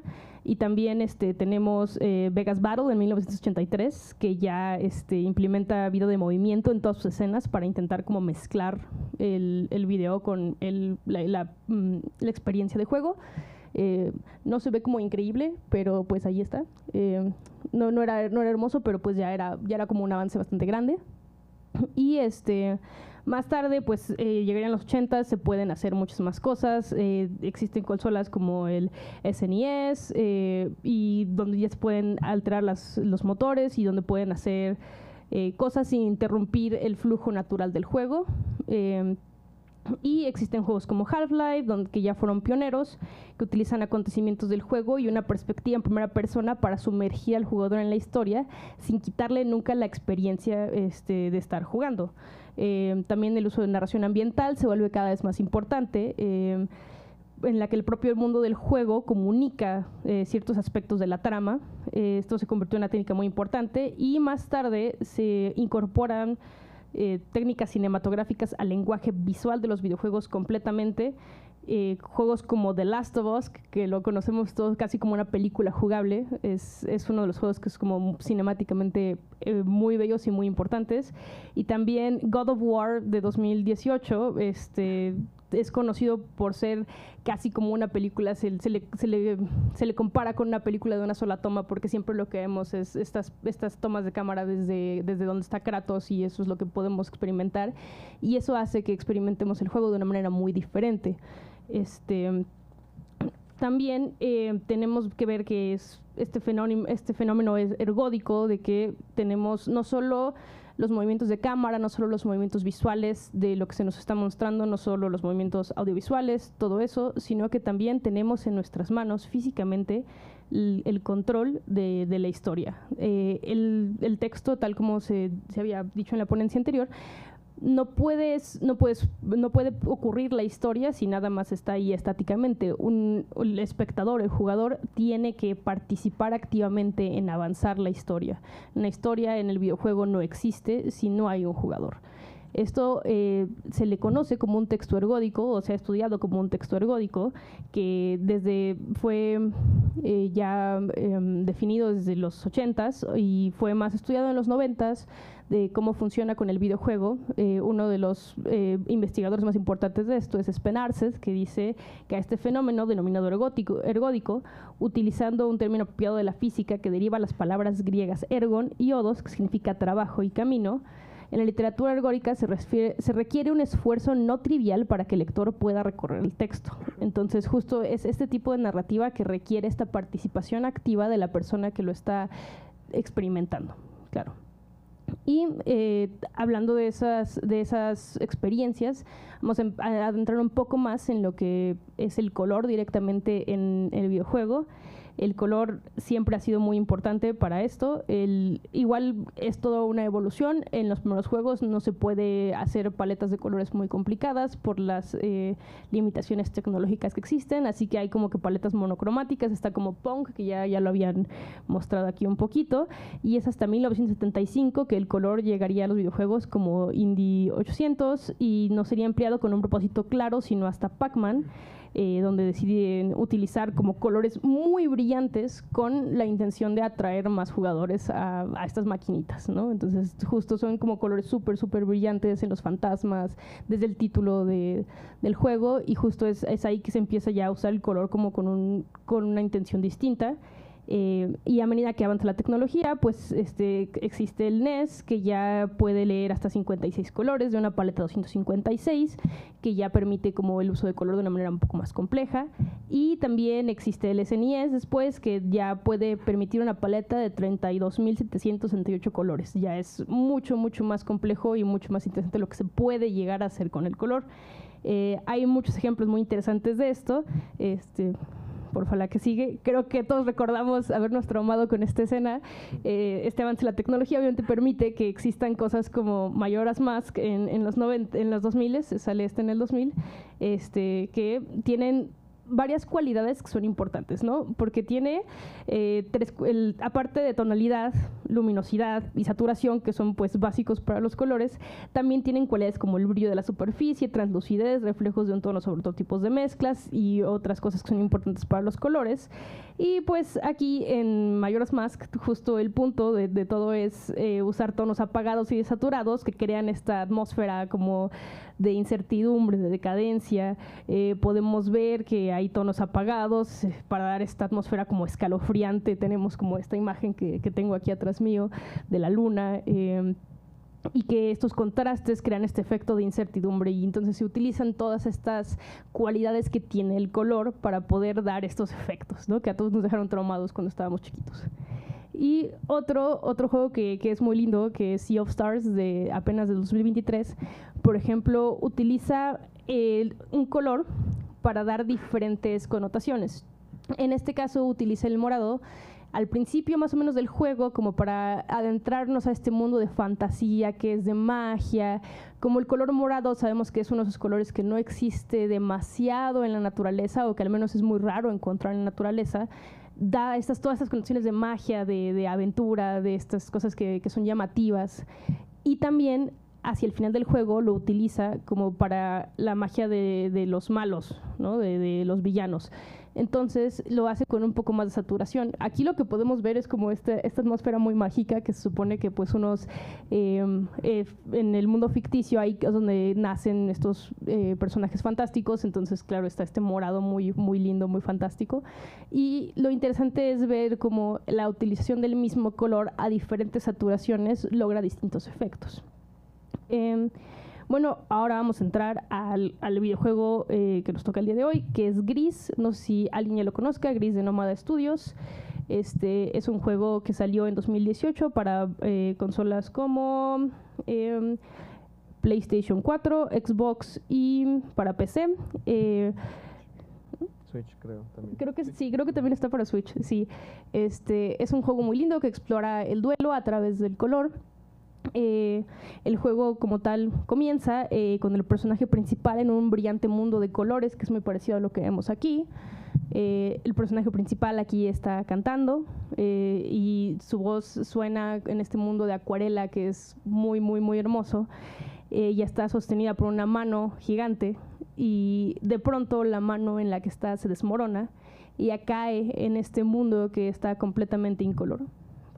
Gracias. Justo pasamos de estar aquí a estar allá, en este mundo incoloro, y podemos ver todas estas técnicas cinematográficas que nos ayudan, desde la pérdida de color, que es claramente muy notoria en estas primeras tomas, hasta ver que, por ejemplo, aquí hay un acercamiento a su cara, y esta técnica de poner planos generales, que es preciosa y que es muy, muy característica del cine para dar este sentimiento de soledad. Podemos ver cómo cada vez se hace más pequeña en la toma ella y cada vez se pierde. Es difícil encontrarla en esta toma de blanco y negro. Y además se le da también este elemento ergódico, donde las mecánicas también nos indican el estado emocional del personaje, porque en el control al principio, cuando recién cae, es muy difícil moverla. Si tú aprietas el botón de mover como harías automáticamente, tú esperas que corra el personaje, ¿no? Porque pues eso es lo que pasa en todos los plataformeros, ¿no? Empiezas a moverte y pues corres, ¿no? Y pues aquí no, aquí intentas moverte y a ella le cuesta incorporarse, y puedes ver lentamente cómo te intentas mover, cómo empiezas a caminar apenas y después ya puedes correr. Pero es todo un proceso que pasa, y aquí es esta mezcla de narrativa, no solo visual, no solo cinematográfica, no solo de uso de colores, de tomas, sino también esta narrativa ergódica de, a través de los controles, intentar mostrar estos sentimientos, estas emociones, esta pérdida, ¿no?, que vemos aquí. Bueno, el juego como tal, la idea es, el objetivo general es de recuperar los colores del mundo en el que se encuentra ella. Este mundo que está completamente en blancos y en algunos grises, el objetivo es de recuperar estos colores a este mundo.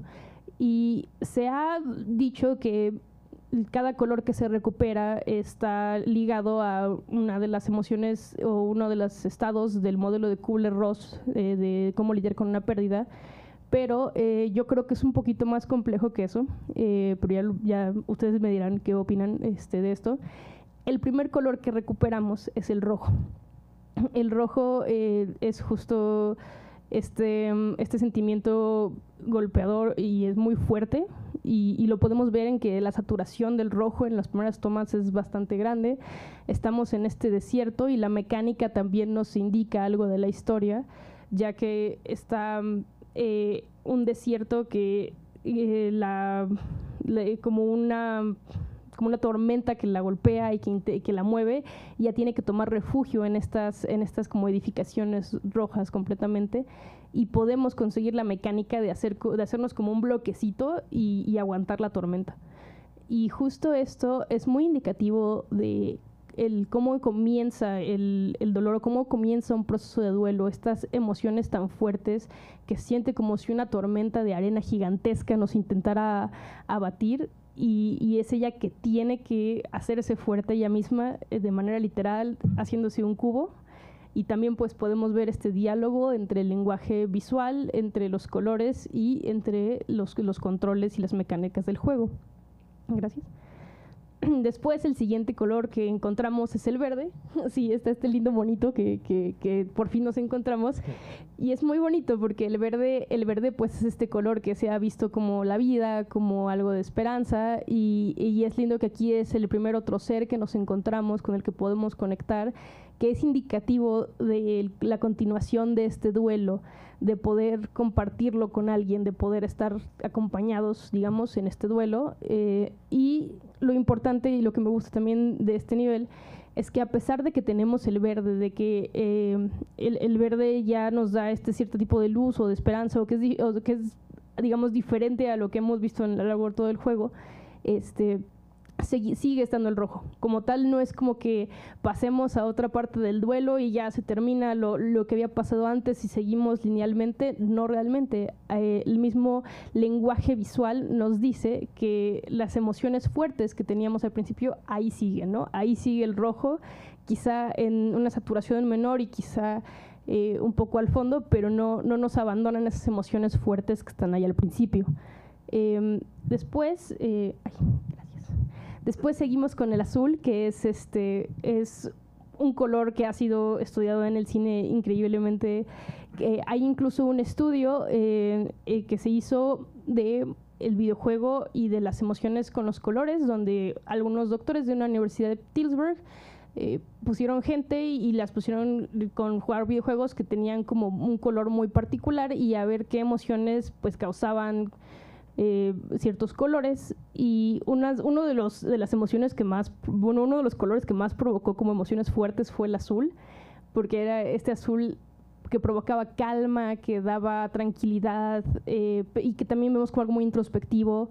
Entonces este siguiente azul es como por fin entender, ella por fin entiende, o Gris entiende la pérdida y empieza a explorarla, y entramos en este mar de un azul que es clarito y que cada vez se va poniendo como más oscuro mientras más va nadando a profundidad.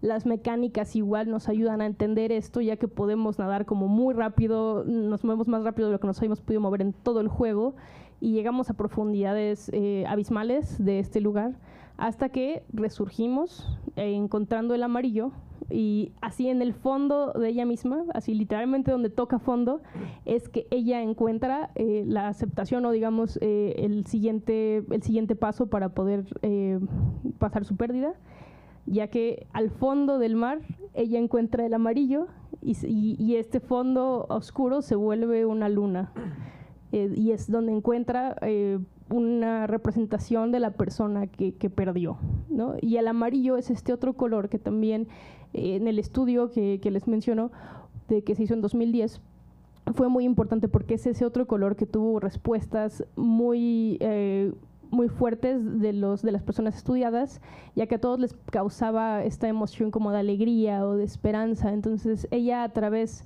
de nadar hasta el fondo de sí misma, que consigue esta esperanza, y que todo esto se nos cuenta en este lenguaje visual, que se nos cuenta a través de los colores y claro, de las mecánicas. Bueno, al final ella tiene que confrontarse con esta versión de ella misma.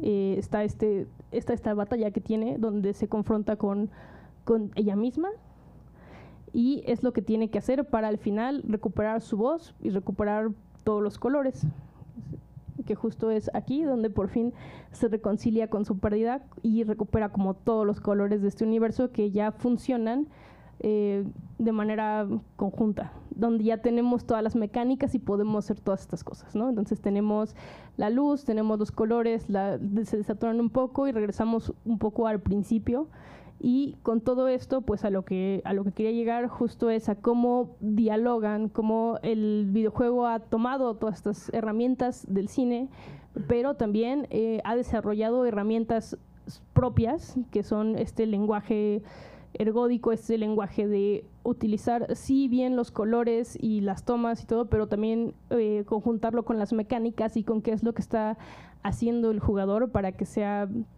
diferente la experiencia, para que sea una experiencia más rica, claro, esta del videojuego. Pues muchas gracias.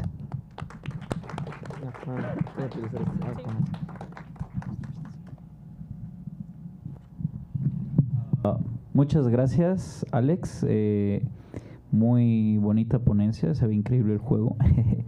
Y seguimos con Jugando el Cine, videojuegos fílmicos de Luis León, que repite presencia en el coloquio. Es de nuestros ponentes del año pasado, con una ponencia muy padre. Entonces, adelante, Luis. Bueno, primero que nada, muchas gracias. Justamente iba a agradecer este espacio nuevamente en el coloquio de cine y videojuegos. Segundo que nada, mientras he estado escuchando las otras ponencias, la verdad quiero felicitar la curaduría en el orden en cuanto a las ponencias. Hasta me dan ganas de improvisar una metaponencia sobre la narrativa que han tenido estas ponencias y cómo llegan a esta última, en la que yo voy a repetir varias cosas, pero lo voy a llevar hacia otro punto. Pero bueno, pues bueno, quisiera agradecer el mensaje de aquí mi profesor Rubén, por compartir espacio el día de hoy. Pero bueno, videojuegos fílmicos. Pues bueno, soy Luis León, soy diseñador de videojuegos, escritor, y también doy clases sobre videojuegos. Y también un poco repitiendo el caso de la ponencia sobre Tarkovsky, que pues bueno, esto es una especie de expansión sobre un tema que también estuve trabajando para el libro de videojuegos y cinematografía, o cinematografía y videojuegos, siempre se me olvida el orden. Pero bueno, ahí hablo sobre adaptaciones de videojuegos, videojuegos que toman inspiración del cine, y luego cómo estos videojuegos fueron adaptados a películas años más tarde. Pero en una parte de ese texto propongo un término que es videojuegos fílmicos, y el día de hoy pues voy a expandir un poco más sobre eso. Ahora sí que es como una especie de spin-off de ese texto. Pero bueno, vamos a partir del hecho que desde sus comienzos, desde sus orígenes, los videojuegos o cierto tipo de videojuegos han tratado de narrar historias, pero estos recursos han sido limitados o eran limitados por este uso de la tecnología, porque no tenían a su disposición muchas formas de poder realizarlo. Entonces, ¿qué pasa? Pues hay muchos videojuegos basados en texto. Uno que siempre pongo ejemplo es Colossal Cave Adventure, ya que es un punto de partida para pues lo que a la fecha sigue siendo un género muy interesante, que es la ficción interactiva, que es básicamente tú vas leyendo como diferentes párrafos y de pronto tú tienes que poner ciertos comandos para avanzar la historia. Digo, hay juegos que son previos a Colossal Cave Adventure, pero esto es como uno de los mayores hitos de esta tradición narrativa. Pero ¿qué pasa? Que realmente eso no era el ideal para muchos desarrolladores de videojuegos, sino que se buscaba como otras formas de representación que fueran como más, digamos, como la vida real, que nos permitieran incorporarnos más hacia la ficción del juego. Sí, me gusta poner memes en las presentaciones, soy un señor. Entonces, básicamente, pues es mucho texto, ¿no? Entonces, ¿qué podemos hacer para solventar esta parte de querer narrar historias en videojuegos? Bueno, justamente aquí nos apoyaban con esa parte de qué significa una cinemática, que, paréntesis, la verdad yo no había pensado en The Sumeria Game como una primera cinemática en la historia del videojuego, pero bueno, yo retomo un autor que es Chris Kohler, escribe un libro sobre cómo los videojuegos japoneses son pioneros o fueron gran parte de los responsables de avanzar la incorporación de elementos narrativos en los videojuegos. Y Kohler propone principalmente que es a través de los personajes, pero en el proceso de hablar sobre los personajes, una de las cosas que menciona es que, en efecto, juegos como Donkey Kong fueron los primeros en incorporar breves cinemáticas, en las que, pues, en un primer momento, Donkey Kong secuestra a Pauline, la lleva a la parte de arriba. Acto 2, tú como Jumpman, o en la parte de la acción del jugador, tienes que ir hasta la parte de arriba y rescatarla. Acto 3 se resuelve todo en una breve cinemática en la que pues la rescatas, ¿no? Y fin de la historia. Ahora, esto va evolucionando a través del tiempo, Y llegamos a videojuegos como Ninja Gaiden, que también es muy frecuentemente citado como uno de los videojuegos que ya incorpora esta clase de elementos cinematográficos o más bien de narrativas secuenciales, que de hecho tienen más que ver con el cómic en estos primeros momentos por la capacidad de reproducción técnica. Y bueno, estos momentos ya permiten avanzar la historia de una manera más que nos recuerdan mucho a la cinematografía. Ahora, en estos periodos de tiempo de pronto surgen también obras como Dragon's Lair, que Dragon's Lair es un juego que sale, creo que aquí tuve un error, creo que no era el 83, pero bueno, vamos a poner comienzos de los 80, sale este videojuego que se llama Dragon's Lair, que básicamente, bueno, aquí ustedes lo ven y podrían pensar que es una secuencia de una película animada. Y prácticamente lo es, básicamente es una película animada. Pero ¿qué pasa? Que esto se jugaba en un arcade y lo que sucedía es que el jugador tenía que como introducir ciertos inputs a través de un control para que la historia siguiera. Entonces de pronto tenías que mover el joystick hacia la derecha, hacia la izquierda o hacer alguna combinación similar para que la historia no se frenara. Entonces realmente no es que el jugador tuviera un control activo sobre las acciones del personaje, sino que ya estamos hablando de, bueno, aquí gracias a este videojuego y otros que voy a estar mencionando, surge un término que se utiliza de manera frecuentemente peyorativa, que es la película interactiva. Entonces, Dragon's Lair es uno de los grandes responsables de este fenómeno. Y, por ejemplo, surgen otros videojuegos ya entrados en los 90s, por ejemplo, Night Trap en el 92, que también es de los padres de este subgénero que vamos a llamar el FMV o el Full Motion Video. Y como su palabra, bueno, como su nombre lo indica, pues son videojuegos que incorporaban literalmente metrajes grabados en película o una forma, bueno, obviamente se pixeleaban mucho ya a la hora de incorporarlos al videojuego, pero lo que buscaban es, oye, ¿por qué no grabamos segmentos de película y entonces le metemos como ciertas interacciones al videojuego y así como que vamos a hacerle creer al jugador que como que está jugando una historia como que más desarrollada o como que no está viendo nada más píxeles, sino que está viendo algo ya más desarrollado en pantalla. Pero obviamente esta propia técnica de producción viene al costo de que los métodos de interacción no son muy satisfactorios, o más bien, no estás controlando al personaje de manera directa, sino que estás controlando factores alrededor de los eventos para desencadenar una serie de posibles desenlaces. Ahora, otro videojuego que voy a utilizar de ejemplo es The Last Express. Este juego sale en 1997.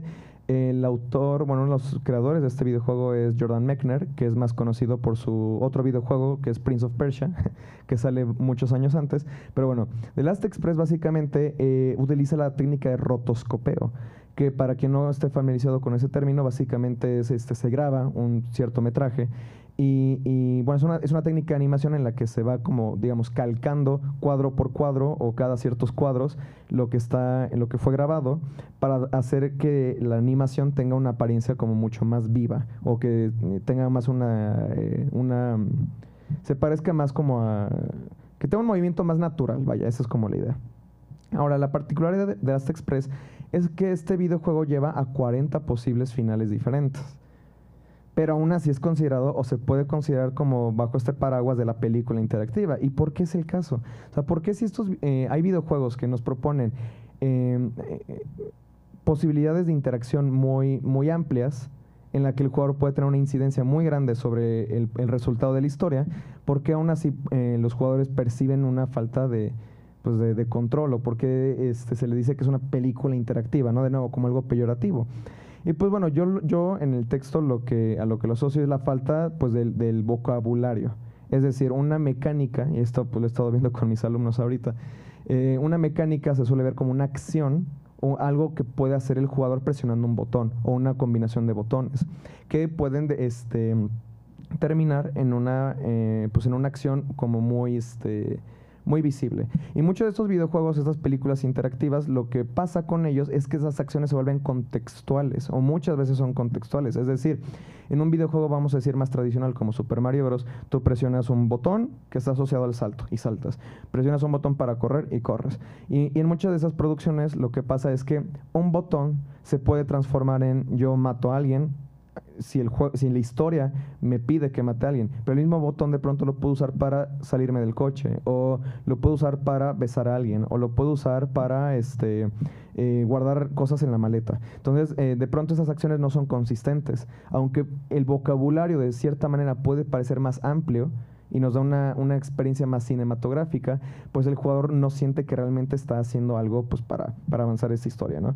Ahora, muchos de estos videojuegos vienen mucho de la tradición narrativa de los libros de Escoge tu propia aventura, en los que pasa algo muy similar, en los que de pronto un lector llega a un punto determinado de la historia y el libro le dice, oye, para hacer esto pasa esta página, para hacer esto otro pasa esta otra página, y de nuevo lo vemos como un fenómeno completamente contextual. No hay como una regla, no hay una repetibilidad que nos produce como un efecto deseado de manera cada vez que el jugador lo desee. Ahora, aquí también voy a partir de hay una plática en la GDC, que es la Game Developers Conference, en la que Heather Albano, hablando justamente de ficción interactiva, nos habla de complicidad. Ella lo pone en palabras muy elegantes y dice, lo que los jugadores quieren sentir es, no solamente me pasó a mí como jugador, sino que yo lo hice. O sea, yo como jugador fui el detonador de este segmento, de esto que ocurre en la historia. Y aunque en estas, entre comillas, películas interactivas, pues muchas veces, si es el caso que el jugador es el que determina el resultado, pues no se siente así. Y ahorita vamos a hablar un poco entre cómo parten de estas películas interactivas a lo que yo voy a denominar videojuegos fílmicos. Así que otro videojuego muy importante que sale a finales de los 90 es Metal Gear Solid. Y lo que tiene Metal Gear Solid es que es un videojuego que abiertamente reconoce sus inspiraciones cinematográficas. Hideo Kojima, pues el director de estos videojuegos, muy frecuentemente cita películas, mete referencias a películas, y de nuevo, y si vemos estas imágenes que acabo de poner aquí, pues tiene como incluso como degradado que como que trata de dar esta ilusión de una película bélica. Y entonces, Metal Gear Solid, junto a otros videojuegos de la época, como podemos ver Grim Fandango, como podemos ver Silent Hill, tienen esta particularidad que, pues, abiertamente reconocen sus inspiraciones cinematográficas, pero lo aterrizan a una forma de videojuego que es un poco más orientada a lo que entendemos como un videojuego, es decir, yo controlo un personaje y este personaje tiene acciones muy concretas o muy, digamos, muy enfocadas a verbos como caminar, disparar, agacharme, pegar, correr, etcétera, etcétera, etcétera. Entonces, esto es como lo que yo defino como videojuego fílmico. Ahora, hay muchas trampas en esta diferenciación que yo mismo reconozco. Película interactiva, entonces, tenemos que pueden ser mecánicas contextuales o basadas principalmente en tomas de decisiones, que aunque tienen un alto grado de interactividad, no se percibe como tal. Y un videojuego fílmico, como yo lo propongo, es un videojuego que tiene, pues sí, una gran cantidad de verbos que, entre comillas, busquen expresar más concretamente los temas de la historia. De hecho, aquí también puse la escena del microondas de Metal Gear Solid 4. Porque también, a mí me gusta mucho esa secuencia. Pero bueno, entonces, puede parecer que estos videojuegos como Metal Gear Solid, como Silent Hill, permiten más la participación del jugador en sus secuencias.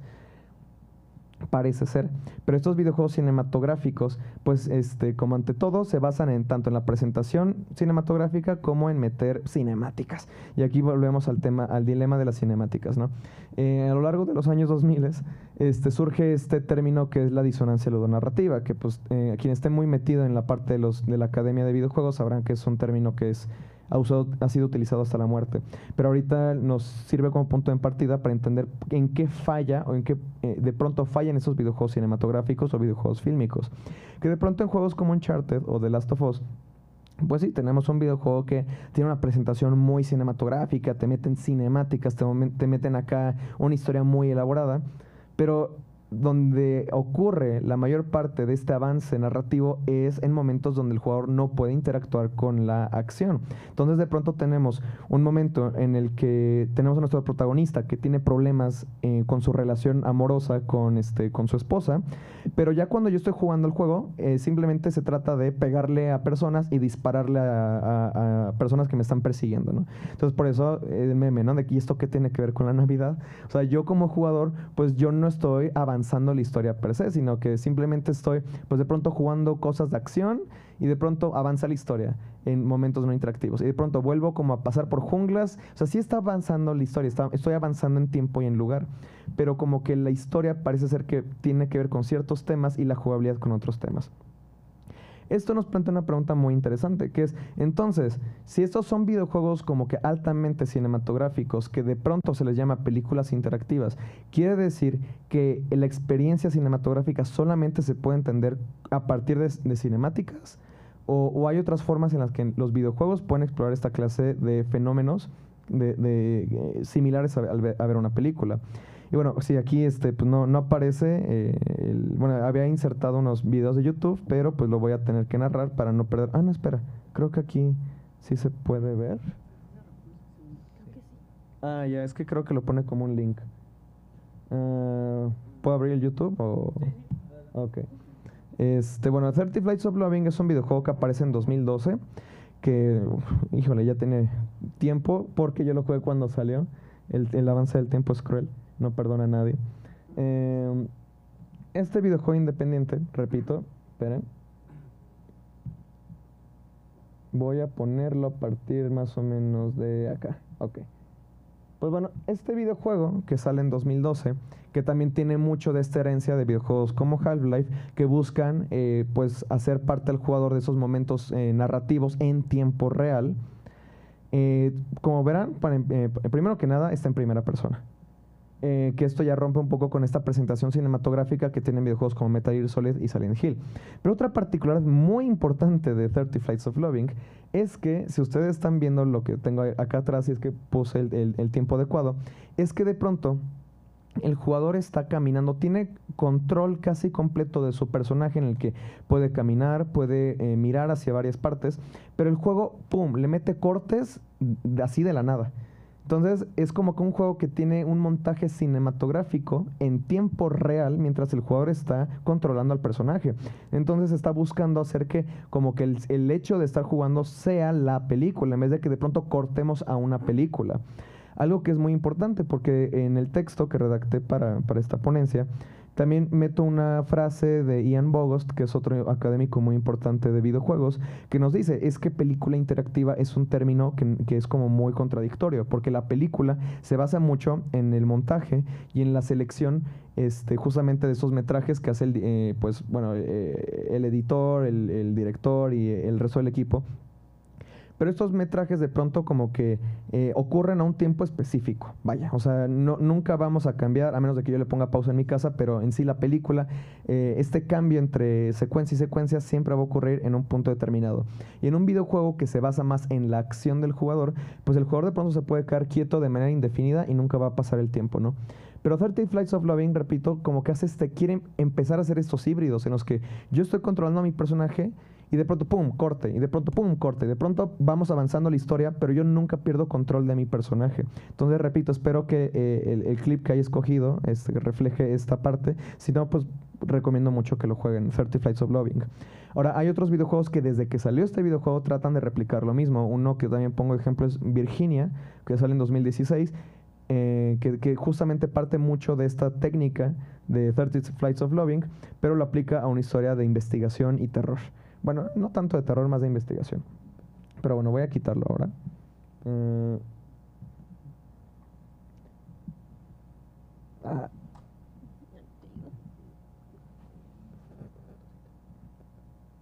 Ok, entonces, 30 Flights of Loving. Ahora, hay otro videojuego que sale en 2021, Before Your Eyes, en el que pues no voy a poner gameplay porque, bueno, sí les recomiendo que busquen un gameplay en cualquier caso. Es más, les recomiendo que lo jueguen ante todo. Pero bueno, ¿qué propone Before Your Eyes? Before Your Eyes es un videojuego que se juega con tus ojos. Literalmente, o sea, tienes que jugar con una cámara web y lo que hace el videojuego es que va detectando cada vez que el jugador parpadea. ¿Y hacia qué fin, se preguntarán, hace esto el videojuego? Pues bueno, Before Your Eyes es un videojuego que habla sobre el tiempo, sobre la vida y sobre cómo pasa el tiempo y la vida. Entonces, empezamos como literalmente un bebé. O sea, una de las primeras secuencias del juego es que nacemos hacia el mundo. Y entonces vamos viendo la vida de este personaje mientras va pasando y pasando el tiempo. Pero ¿cuál es la particularidad de este videojuego? Que cada vez que aparece un metrónomo en la parte inferior de la pantalla, si el jugador parpadea, cambia el tiempo. Pasamos en el tiempo y el espacio a, pueden ser unos días, pueden ser semanas, pueden ser meses, pueden ser años. Entonces de pronto vamos viviendo la vida de este personaje mientras nosotros parpadeamos. Y bueno, aquí la metáfora es pues que la vida se nos ve en un parpadeo, ¿no? Pero aquí lo que quiero rescatar en esta ocasión es que volvemos a ver una especie de fenómeno de montaje interactivo en tiempo real, que también tiene sus trampas, porque pues bueno, aquí lo que el videojuego plantea es que cada vez que parpadeas pasa el tiempo. Y como nosotros, seres humanos, a menos que haya un robot aquí, sabrá, pues el parpadeo es una acción que se puede volver muy involuntaria. Podemos controlar hasta cierto punto, o sea, podemos intentar mantener los ojos abiertos, pero en algún momento tenemos que parpadear, ¿no? Porque nuestros ojos se tienen, ¿perdón? Ajá, sí, justamente, es como estamos tratando todos ahorita de mantener la vista sin parpadear.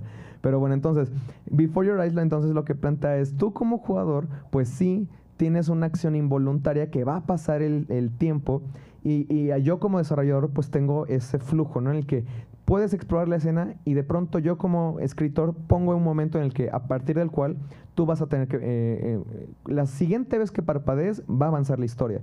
Pero tú como jugador pues tienes una gran incidencia o tienes una gran participación en este fenómeno, porque si juegan el juego, no lo quiero spoilear mucho, porque la verdad es que es muy emotivo y dura 2 horas, vayan a jugarlo si pueden, de hecho está en Netflix Games. Hay momentos donde tú dices, no, es que no quiero pasar de aquí porque estoy hablándole a una persona que para el personaje es muy importante y pronto, pum, parpadeas y se acabó. Y pasa el tiempo y pasaron 10 años, por decirles un ejemplo. Entonces, de nuevo, es otro videojuego que parte mucho del fenómeno cinematográfico del montaje, pero lo acerca más hacia una acción que es repetible, que como estábamos diciendo hace rato, pues la película interactiva muchas veces es contextual.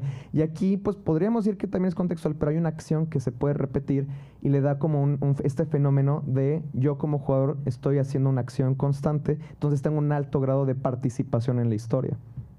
Y bueno, pasamos a Immortality, que Immortality es probablemente de los videojuegos más interesantes que han salido jamás en la historia. Y sale hace 2 años. Y también vayan a jugarlo si no lo han hecho. Pero bueno, Immortality, ¿de qué se trata? Immortality salió recupera el fenómeno del FMV, que mencioné hace rato, que es el Full Motion Video. Entonces, Immortality es un videojuego en el que literalmente filmaron 3 películas para hacer el videojuego, pero ustedes se preguntarán, bueno, ¿y cómo se juega? ¿O qué? O sea, ¿veo una película o qué más hago? Pues no. Lo que pasa en Immortality es que en la ficción del juego se presenta con una reconstrucción de archivo, porque es esta actriz que se llama Marisa Marcel, que en la historia del videojuego desapareció. Ella estuvo involucrada en la filmación de 3 películas que nunca salieron. En la narrativa del videojuego dicen es que estas películas estuvieron malditas y bueno, así conocemos muchas producciones en la vida real que dicen que fueron producciones malditas, ¿no? Pero bueno, el punto es que estas producciones jamás salieron. Entonces lo que está tratando de hacer el jugador es descubrir qué le pasó a Marisa Marcel, y lo que hace el jugador es que entra a uno de estos diferentes clips. Al inicio tienes nada más un clip y vas consiguiendo varios clips, pero ¿cómo los consigues? Entras a un clip y lo que pasa es que el jugador tiene a su disposición pues controles de reproducción de video de toda la vida. O sea, nosotros podemos ponerle play, podemos ponerle pausa, podemos rebobinar y podemos avanzar el clip. Pero aquí entra la mecánica principal o esta acción que es repetible y que le da al jugador un alto grado de injerencia en cómo se desarrolla la historia, en cómo va estructurando este desenlace de la historia. Entonces nosotros, o sea, sí, tenemos le ponemos pausa al clip y vemos esto. Entonces lo que puede hacer el jugador es que le puede hacer clic a prácticamente cualquier parte de la pantalla. Yo le puedo hacer clic a un cuadro, le puedo hacer clic al soporte de la máscara, puedo hacerle clic a la máscara o puedo hacerle clic a Marisa Marcel, a la cara de Marisa Marcel. Entonces ese fue el ejemplo que hice con esta simulación en PowerPoint. Entonces le hago clic a la cara de Marisa Marcel y ¡pum! El juego hace un match cut y me lleva a otro clip donde te pone algo que es muy similar a lo que tú le acabas de hacer clip. Y entonces así vas recuperando varios clips, haciendo esta misma técnica a lo largo de diferentes clips, a lo largo de diferentes fotogramas que están en esos clips. Y puede parecer que, ok, pues le hice clic a una cara y me lleva a la cara de la misma actriz. Pero lo que hace el videojuego, que lo complejiza mucho a nivel de lenguaje, es que de pronto tú le puedes hacer clic a la cara de una persona y te lleva a otro clip donde vemos, no sé, la cara del diablo. Entonces el juego ya te está tratando de decir ciertas cosas a partir de las cosas a las que tú le estás haciendo clic. Y bueno, el ejemplo que también ponen en el tráiler, si en caso de que lo busquen, es que tú tienes una cruz y tú le das clic a esa cruz y te puede llevar a, bueno, o sea, a X cantidad de cosas, porque aparte el juego lo hace de manera variable. O sea, probablemente lo que hicieron es que a diferentes áreas de la pantalla, en ciertos clips, lo categorizaron a partir de ciertas ideas, como por ejemplo puede ser Marisa Marcel, actriz, mujer, persona, y de pronto pues te lleva a otro clip donde fue categorizado de la misma manera, o donde esa área de la pantalla fue categorizada de la misma manera. Entonces básicamente estamos creando, o sea, estamos navegando un laberinto de significado de imágenes. O sea, bueno, a mí se me hace espectacular. O sea, de verdad creo que es de los videojuegos que más me han apasionado en los últimos años. Pero bueno, aquí puse un gameplay que ahorita no lo vamos a ver. Y bueno, ahorita nos estamos quedando un poco sin tiempo, me estoy alargando un poco más de lo que había ensayado, pero quisiera irme hablando sobre Alan Wake 2. ¿Por qué Alan Wake 2? Una, porque me gustó mucho, y dos, porque sirve como contraste a las producciones que acabo de mencionar previamente. Porque los videojuegos de los que acabo de mencionar ahorita, de Before Your Eyes, Immortality y 30 Flights of Loving, son producciones independientes. Entonces, lo que pasa, como también pasa en el cine, y sabrán muy bien, es que las producciones independientes muchas veces nos podemos dar el lujo de ser muy experimentales y querer avanzar el lenguaje del medio y querer ser acá muy propositivos y artísticos, pero las producciones multimillonarias usualmente no se pueden dar ese lujo, o es muy rara la ocasión en la que una producción multimillonaria de pronto sí propone algo gracias justamente. Bueno, más bien, no quiero decir que es raro, porque han habido muchos avances en producciones multimillonarias, más bien quizá no lo vemos como algo tan poético. Lo que pasa con Alan Wake 2 es que el estudio Remedy Entertainment siempre han buscado partir del cine para hacer sus videojuegos. Remedy Entertainment son muy famosos también por Max Payne, que también fue muy famosamente o infamemente llevada al cine, y Alan Wake el primero. Pero Alan Wake 2 ya es como una cosa súper avanzada en cuestión del lenguaje, porque quiere combinar cine, quiere combinar teatro, quiere combinar literatura, quiere combinar música, y de pronto tenemos una secuencia que, lo lamento, se las voy a tener que spoilear. Ok.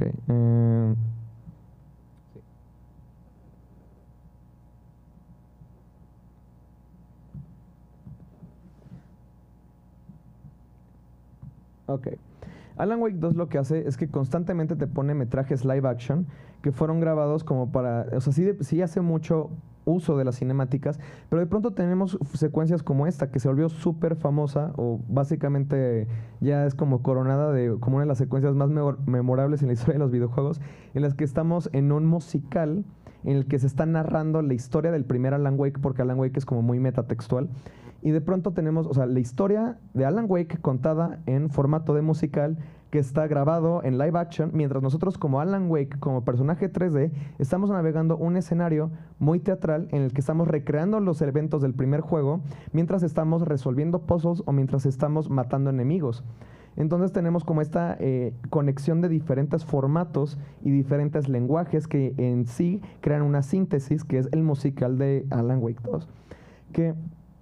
Bueno, espero que el metraje que haya escogido lo representa muy bien, pero bueno, a lo que voy con este punto es que, pues justamente, esto no hubiera sido fácilmente recreable por una producción independiente, porque aquí estamos viendo, pues, la utilización de muchos metrajes, la producción aparte 3D, la parte de las mecánicas de disparo, y pues bueno, o sea, la verdad es que ese es un juego que costó mucho en hacerse, pero el punto que quiero llegar es que todavía hay mucha evolución en cómo estamos resignificando el lenguaje cinematográfico dentro del videojuego, y cómo el videojuego, como bien dijeron hace rato, está empujando también estos límites y de pronto nos hace repensar, ok, pues entonces, ¿qué significa tanto el hacer un videojuego como el hacer una película? ¿En dónde termina uno y dónde empieza el siguiente? Y esto ya nos lleva a las conclusiones. No, no, tampoco. Ok. No, espera, ¿dónde tiene que ser? Sí, ¿no? Ajá, ok, ya, perdonen. Ok, entonces, para resumir, videojuego fílmico parte del cine, pero lo entiende de manera más lineal. Lo mismo que dije hace rato, o sea, en un inicio sí, tal vez fue suficiente para ir presentando estos elementos cinematográficos en el videojuego, en el sentido de, ok, pues pongo la acción del jugador y de pronto pongo un fragmento de película y acá le pongo muchas referencias cinematográficas y listo, ¿no? Pero lo que está sucediendo, o lo que está sucediendo en la última década en muchas producciones independientes, es que dicen, no, pues es que esto no es suficiente, podemos hacer más, podemos de pronto hacerlo al jugador como mucho más participativo, en este fenómeno del montaje, en este fenómeno del match cut, o incluso en cosas que todavía no hemos visto, y es muy emocionante pensar en qué otras cosas van a hacer estos desarrolladores de videojuegos. Pero bueno, entonces, ¿qué concluimos? Lo mismo que acabo de decir, el lenguaje del videojuego sigue evolucionando, el cine y los videojuegos siguen en una fuerte dialéctica, y entre más elementos se adaptan los videojuegos del cine, más claro tenemos sus diferencias de él. Ahora sí que esta ponencia fue más como para presentar esta idea del videojuego fílmico, y ahora sí que no es el final de la discusión, sino que es un punto de partida. Y pues también los invito a que revisen el texto de cinematografía y videojuegos y cinematografía, en el que pues justamente hablo no solamente de eso, sino de más ideas alrededor. Otro meme antes de irme, y referencias por si les quieren tomar fotos por ahí. Otra diapositiva de referencias, en caso de que deseen tomarle foto. Videojuegos citados, en caso de que también quisieran tomarle foto. Y si no, pues me imagino que va a estar la grabación disponible, y pues nada, redes sociales y páginas web para que las puedan consultar. Muchas gracias.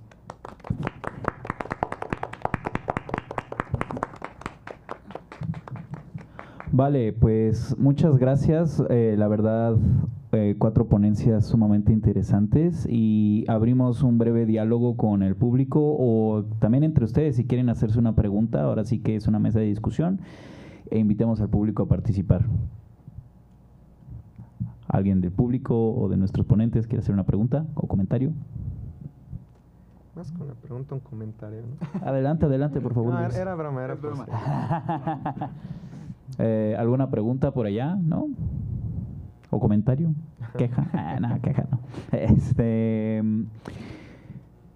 Bueno, pues si no, pues damos por concluida esta primera mesa del coloquio. Los invitamos por favor a asistir a la segunda mesa, que será a las 5 de la tarde, y luego a la proyección del documental La Guerra de los Bits a las 7 de la tarde del día de hoy, y a seguir acompañándonos los días de mañana y pasado mañana en el resto del coloquio. Tendremos más ponencias con temas similares o a veces muy distintos.